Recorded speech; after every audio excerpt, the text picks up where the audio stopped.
Albert Einstein once said, everybody's a genius. But if you judge a fish by its ability to climb a tree, it will live its whole life believing that it is stupid. Ladies and gentlemen of the jury, today on trial we have modern day schooling. Glad you could come. Not only does he make fish climb trees, but also makes them climb down and do a 10-mile run. Tell me, school, are you proud of the things you've done?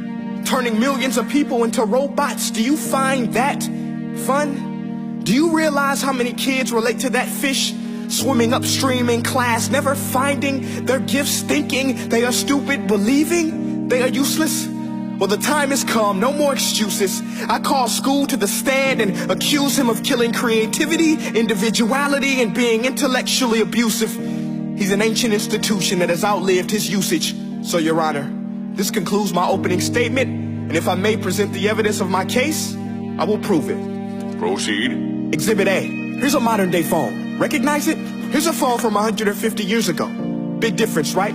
Stay with me. Here's a car from today, and here's a car from 150 years ago. Big difference, right? Well, get this. Here's a classroom of today, and here's a class we used 150 years ago. Now, ain't that a shame? In literally more than a century, nothing has changed. Yet you claim to prepare students for the future? But with evidence like that, I must ask, do you prepare students for the future or the past? I did a background check on you and let the record show that you were made to train people to work in factories, which explains why you put students in straight rows, nice and neat, tell them sit still, raise your hand if you want to speak, give them a short break to eat, and for 8 hours a day tell them what to think. Oh, and make them compete to get an A letter which determines product quality, hence grade A of meat. I get it. Back then, times were different. We all have a past. I myself am no Gandhi. But today, we don't need to make robot zombies. The world has progressed. And now we need people who think creatively, innovatively, critically, independently, with the ability to connect. See, every scientist will tell you that no two brains are the same. And every parent with 2 or more children will confirm that claim.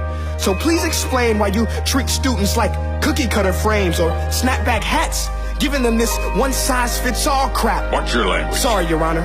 But if a doctor prescribed the exact same medicine to all of his patients, the results will be tragic. So many people will get sick, yet when it comes to school, this is exactly what happens. This educational malpractice, where one teacher stands in front of 20 kids, each one having different strengths, different needs, different gifts, different dreams, and you teach the same thing the same way?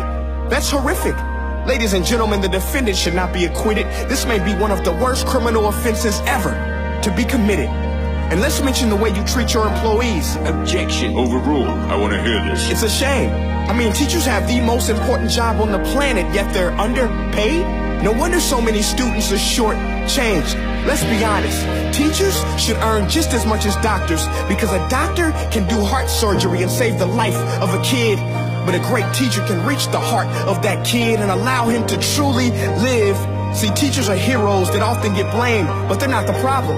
They work in a system without many options or rights. Curriculums are created by policymakers, most of which have never taught a day in their life. Just obsessed with standardized tests. They think bubbling in a multiple choice question will determine success. That's outlandish. In fact, these tests are too crude to be used and should be abandoned, but don't take my word for it. Take Frederick J. Kelly, the man who invented standardized testing, who said, and I quote, "These tests are too crude to be used and should be abandoned." Ladies and gentlemen of the jury, if we continue down this road, the results will be lethal. I don't have much faith in school, but I do have faith in people. And if we can customize healthcare, cars, and Facebook pages, then it is our duty to do the same for education, to upgrade and change and do away with school spirit, because that's useless.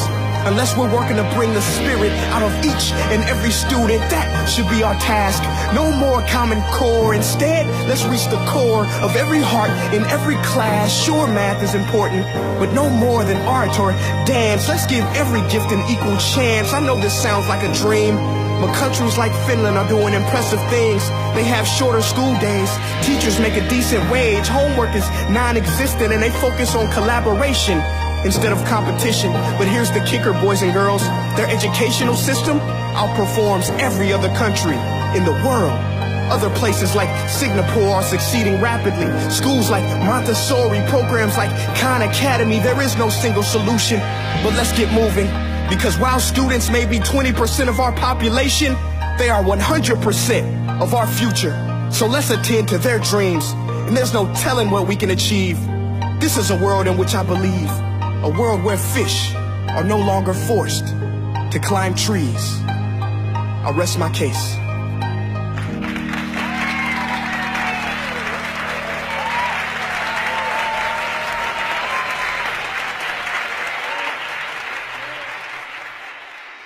Hey guys, my name is Prince EA and I want to say thank you so much for watching my video. But now, I want to know what you think. How can we together create a more efficient, effective, and just better future of learning? I want you to visit nestday.com/preorderthefuture and share your thoughts and ideas on the topic. Peace.